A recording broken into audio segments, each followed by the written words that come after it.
hey, I didn't see you there. You need to make sets for a play that you have written, directed, produced, financed, sponsored, and pretty much everything else in between? Great. Neither do I. Except actually, yes I do. So that's what we're gonna do today. As said, director, producer, writer, financer, sponsor, casting director, sets coordinator, props coordinator, costume director, head seamstress, conductor, backstage supervisor, event planner, and anything else I can think of in this ongoing list. I am in charge of making sure that these sets are up to code. What does up to code mean? Well, I'm so glad you asked. Let me explain. The code is simple. Okay, it must be built sturdily enough that it won't tip over if a kid happens to run into it. It must not cost me more than $10 a piece to build, because if I wanted to spend a whole bunch of money on something, I would just go to Amazon. And it must look relatively professional, because while I might not be, at least we can pretend like the production is. So that is the code for building sets, I suppose. Thanks so much. Now that we're on the same page, we're gonna go ahead and get started. This is what the stand is gonna look like in the end. It took a lot of trial and error, but this is the blueprint that we are going to use for all the rest of the stands. I need a carrot stand, a flower stand, and a fish stall. I have already made all of the carrots and fish because it was just a bunch of sewing and hot gluing and stuff, and you don't need to see that. If you want to see that, you don't get to see that. I don't care that much. What you're gonna need are dowels. These are 3/8 by 48-inch dowels. Focus, focus, focus. I bought 6 of those because the way I did it is I took thin cardboard from like a frozen pizza box, wrapped it around to create a tube that the sticks can come on and off with. Because what I don't need is for a bunch of fake stalls to be sitting in my living room built. So I created these to be collapsible. What you're also going to need is a trifold board. I have 3 of them because, like I have stated previously, I have 1 stall built. I need to build 3 more. 3 plus 1 equals 4. The way this works is this, you don't get to see that. Since the outside of the stall is brown, this is fine. What's not fine is this. That's no good. We can't work with this. So what I have decided to do is color match paint to this, paint over these words, bad words, nasty words. They're the worst words. Paint over them, and then paint over everything with a texture that looks wood adjacent.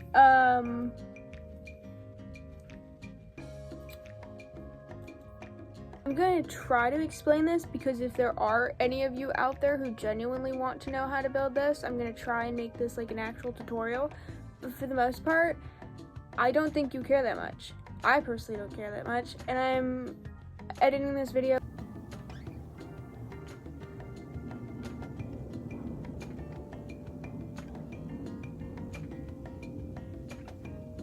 Yeah, let's go.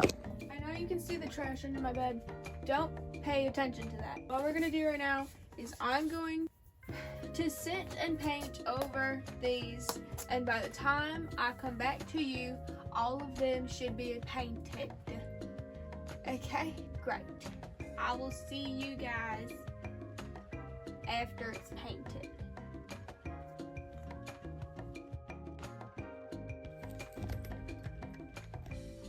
This is my janky glue gun. It has no stand. She don't stand up. This is her box, and she likes to just sit on her box like that. The next step of this process is I'm gonna take this. This is a DiGiorno pizza box, but the cardboard is flimsy, which means that when I cut it, it will be able to wrap around the dowel like so and hold it so it doesn't like fall out. It's a friction fit. That's what we're trying to do. So what I'm going to do is I'm gonna cut all of the little tabs off of this And then we're going to measure out, I think the last time I did this, it was about 8 inches. I think I just cut this kind of directly in half, and that was good enough. I'm gonna teach you a little something about physics, okay?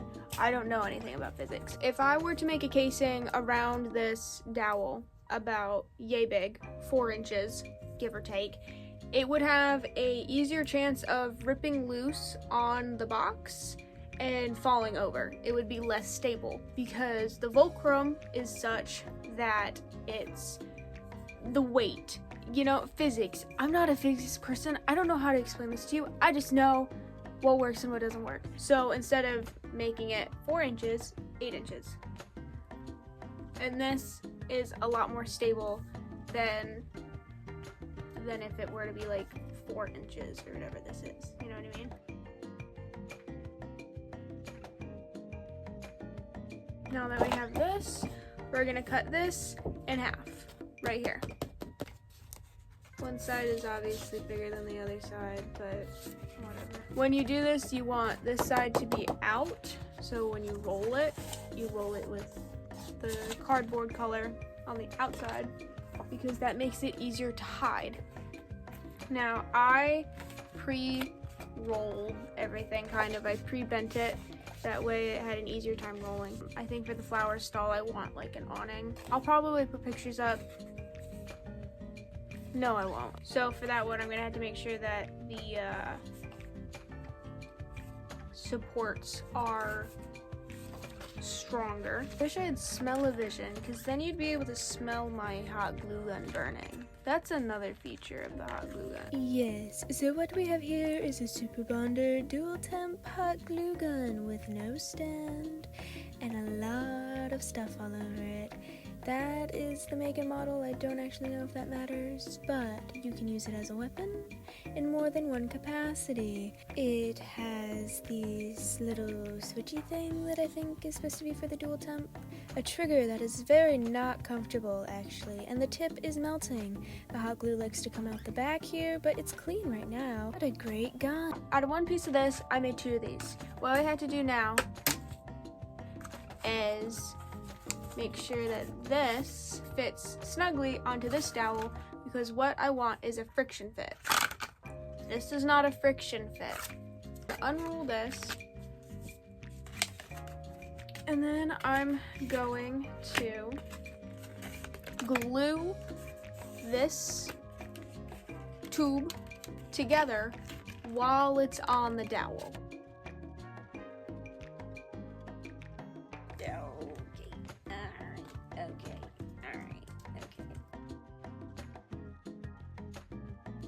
Ow, ow, ow.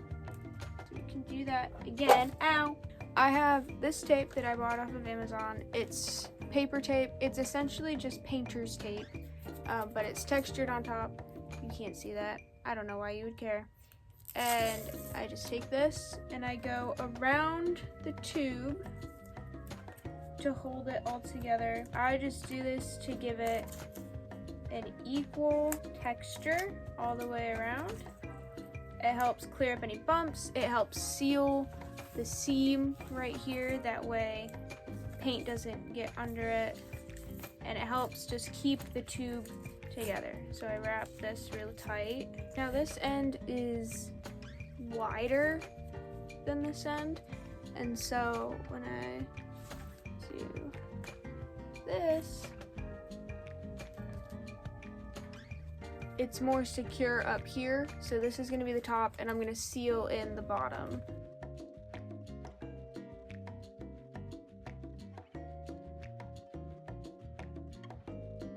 And that is 1 out of 2. So I'm just gonna go ahead and done. These are gonna go on the outside of the stall, because if they go on the inside, the trifold will not close. So the way it's gonna go is on the outside, the flaps like this. One will go here, the other will go here, and you can put whatever you want on the tops of these things. The dowels are attached, one on each side. Now all I have to make is the top. Now you may be asking yourself, Becca, why are you carrying around your tripod instead of just letting it sit on the floor like a normal holster one? Well, that's a great question, which I don't have an answer for, except for the fact that I did not want to take my phone out of whatever this is. What we're gonna do now instead is we're gonna go back over here and we are gonna pull out my extra cardboard and we're gonna make a top for this, because otherwise if it gets pushed,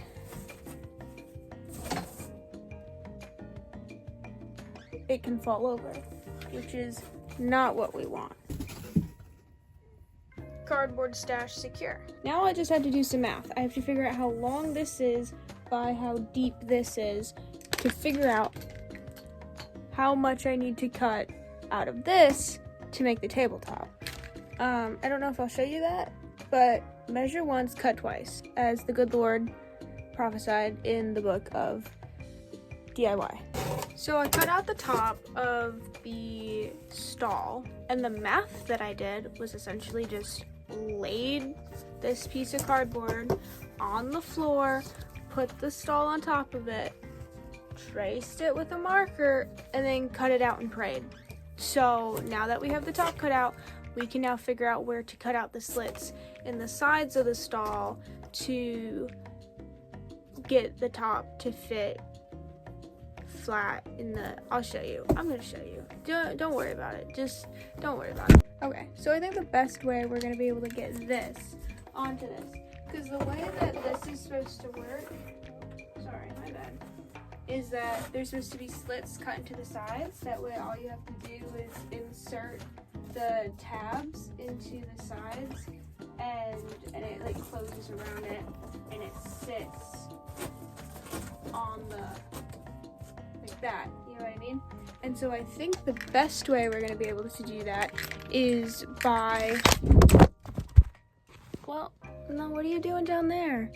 Oh, hey, look, it's done. Look at how sturdy, how sleek, could withstand not a tornado, probably. My most favorite part is that the tabs on the sides that hold the top to the, you know, handles. Stop hitting the lights. This is the base. So now all that we have to do is build this is kind of tall.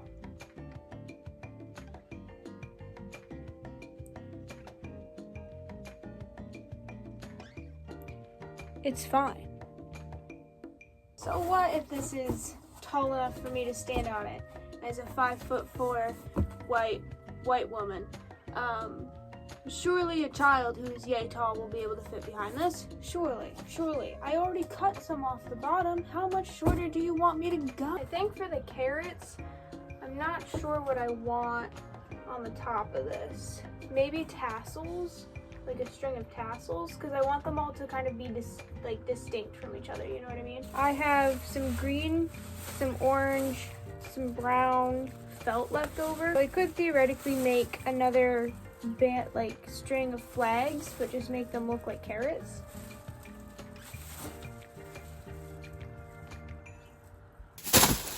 Don't have time for that right now. Right now, I'm going to finish putting the rest of these together, the bases. Once all the bases are done, then I will focus on the decoration. I don't know how he does it. I don't know how he stays so high energy the whole time. I might just not be ADHD enough.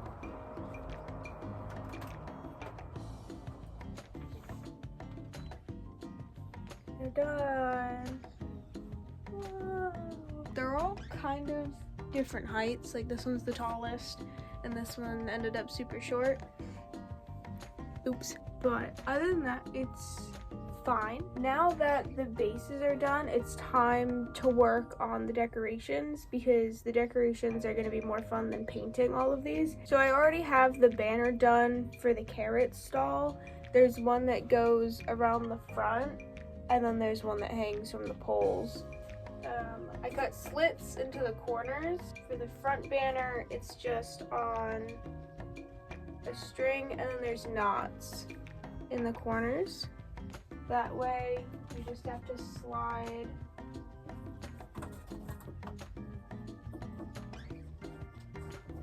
the ribbon in, and it stays, it holds itself up. When I'm building these, I try to keep in mind how easy they are to put together and how easy they are to disassemble, because if I'm not the one doing like sets for stuff like this, I want it to be as easy cookie cutter a first grader could do it as possible, because a lot of the parents that I work with have never done theater before, and if they have, they've never done like the backstage stuff. So I always try to keep everything as smooth and issue free as possible, because I need that for myself. If I give the parent a job of putting these together, I want to make sure that there are no issues, and if there are any issues, they weren't my fault because I did what I could, you know what I mean?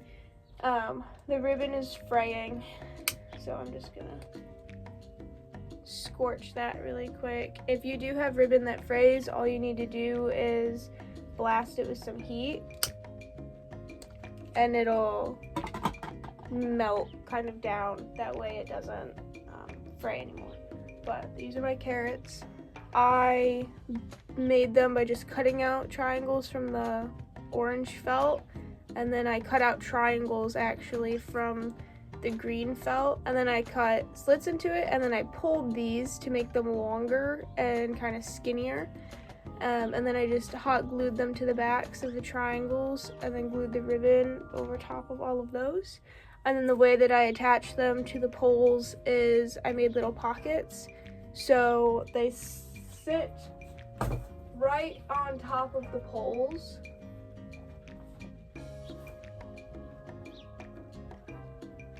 Just like that. The way you disassemble them is really easy too. I know that I didn't show this part, but I want to make sure that I do in case someone actually needs this as a tutorial. After, I'm going to take these out. I think they're dangerous.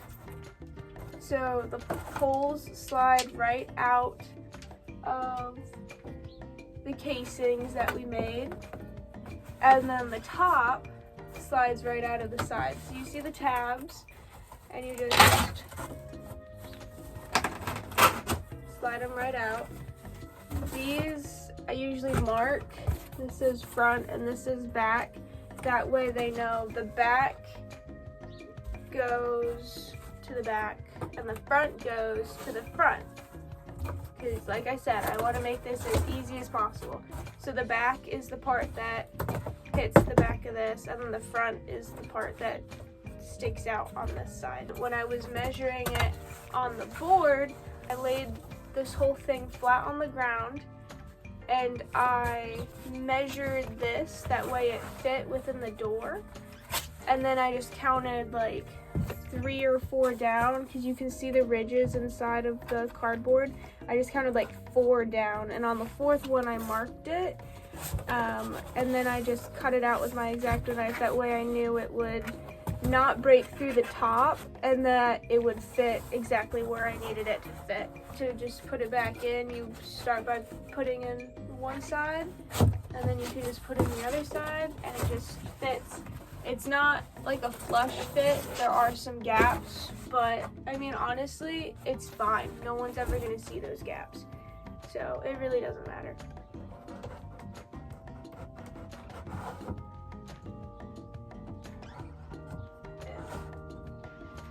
And then you put your decorations on, and that's it. That's how to assemble and disassemble, and it's super easy. They're really easy to store because they're all flat still, so all you need is like, you can lay them flat and stack stuff on top of it, or you can fold them flat and shove them behind something. So these will keep. That way if we ever need to use them again, they're here. But for right now, I'm gonna continue on with this one. This is my shortest one. I'm going to make a flower stall. I have these extra poles. These are the same 3/8. These are 1/4. You can kind of see the size difference right there. These skinny ones I'm going to use because for this one, the flower stall, I actually have to attach. Now, why would you do that? I have to attach these to the front, like so, because I'm actually going to make an awning. I bought fabric. I'm gonna make these 1/4 dowels into a frame. That way they can sit on top of the 4 3/8 dowels. Whoa. This is gonna be flowers. This is obviously carrots. And then this one is gonna be fish. For the fish, I already have my template because I have my fish template because I already had to make a lot of the fish. I made carrots and bread and fish out of felt. I sewed most of it and then I hot glued the rest of it because I was lazy.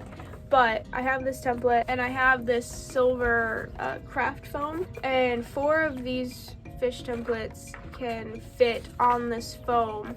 So I'm going to cut out the fish and then I think I'm going to hang them from the poles, kind of like they do in fishmongers. For my flowers, I have a whole bunch of different types, but I'm just going to poke holes in the top of this. That way the flowers can like sit down in the holes, and the top of this is going to be covered like they're in like different buckets kind of.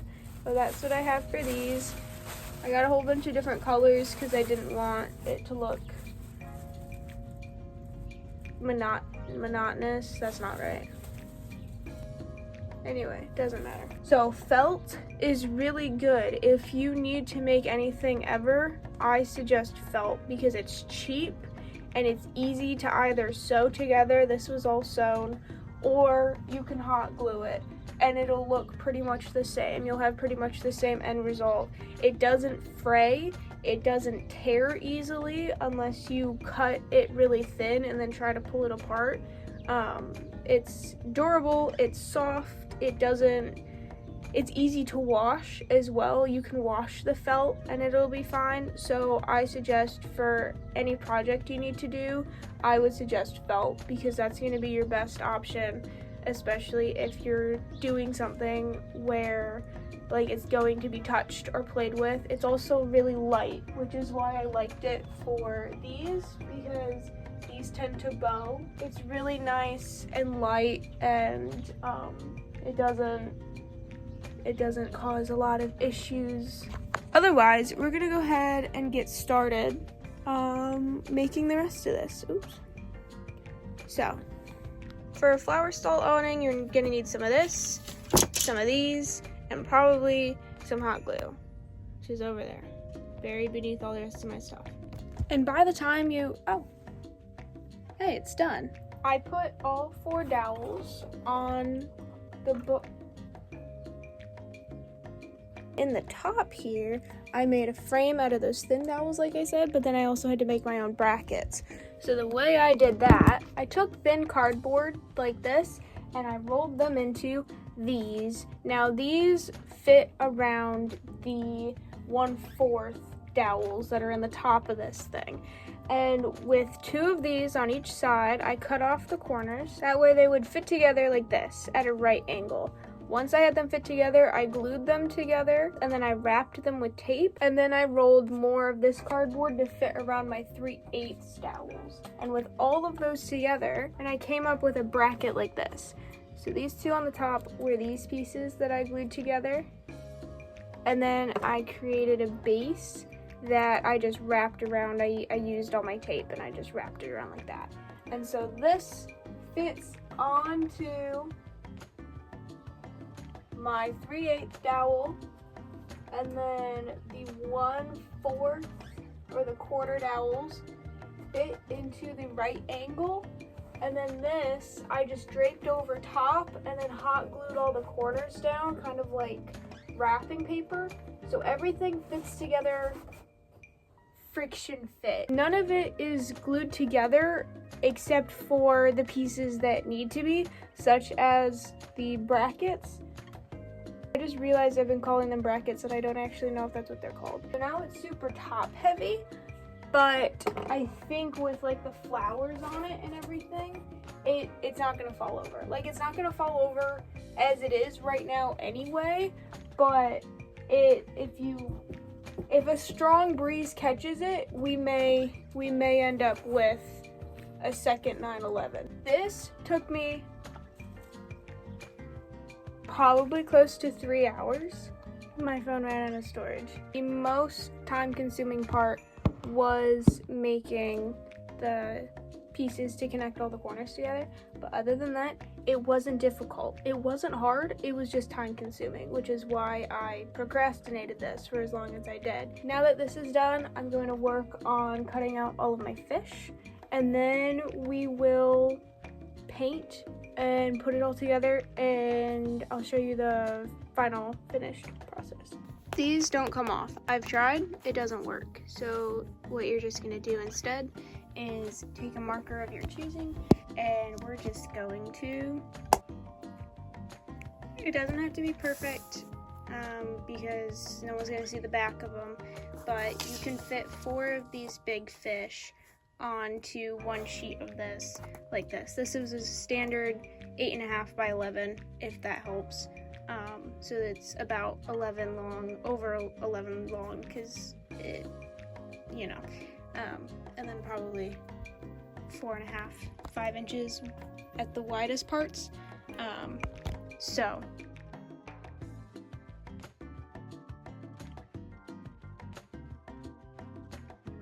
I finished cutting out and decorating the fish, and so I made 4 big ones, which all look like this. They all have eyes, gills, and fins. They do have a couple different mouth variations, but for the most part, all of the big fish look like this. All of my tiniest fish I turned into these like rainbow, I was going for like a rainbow bass or like a rainbow trout, but they all have different kind of patterns of rainbows on them. My medium fish have these dark green scales or these gray scales, and then my like long skinny fish have really light blue scales. So there's a whole bunch of different variations, and so what I'm gonna do with my absolute ocean's worth of fish right now is I'm gonna put them on a ribbon, kind of like I did with the carrots, and they're gonna go across the top of this stand and probably down the front a little bit. So I'm gonna do that, and then I'll come back to you. So cute fish.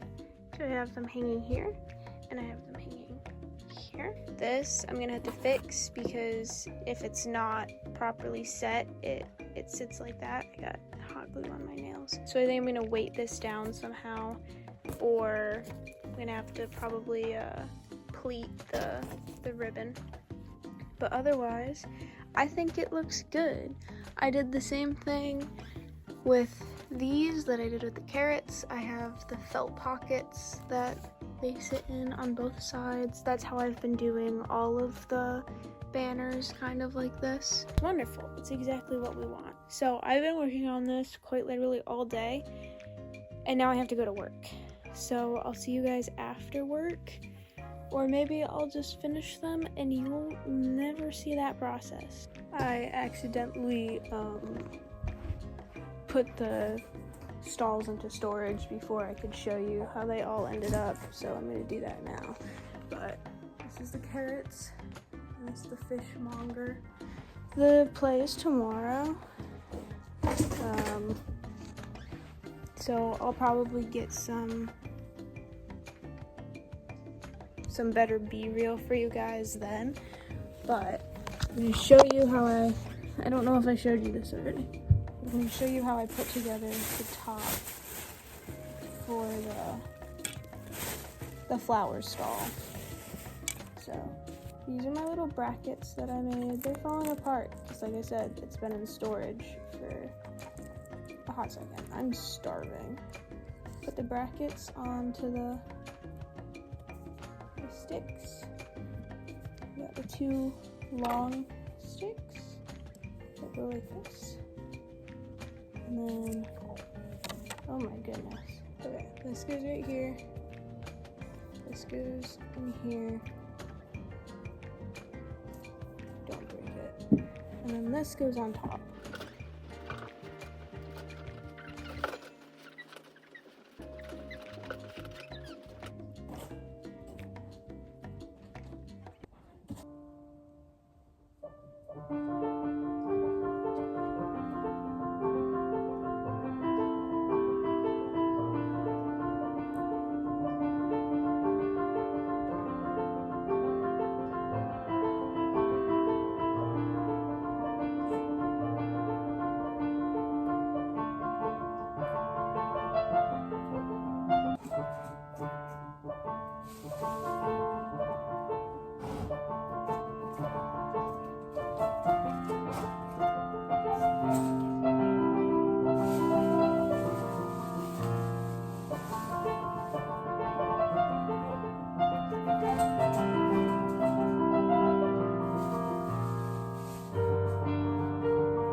This is what your sets look like after your director goes broke. We're supposed to have brambles.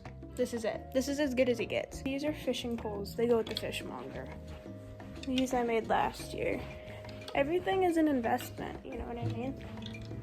So we just set those there. Yeah, I'm happy with them. We'll be able to use them again. Next time you see me, or them, it might be for Be Real. If I remember. I'm gonna call this a post-mortem goodbye for that video that I'm currently editing because I did not record an outro segment. So, thank you so much for watching. If you learned something, glad I was able to assist. Hopefully this video was entertaining. I did try to kind of make it or edit it similar to Michael Reeves because I like his videos. And it was a lot of work. A lot of cutting, a lot of matching in between clips or whatever. I don't know how he does it, which is why he probably only puts out one video a year. So, again, thank you for watching. Hopefully this was entertaining, and I will see you guys all in the next video. So, bye!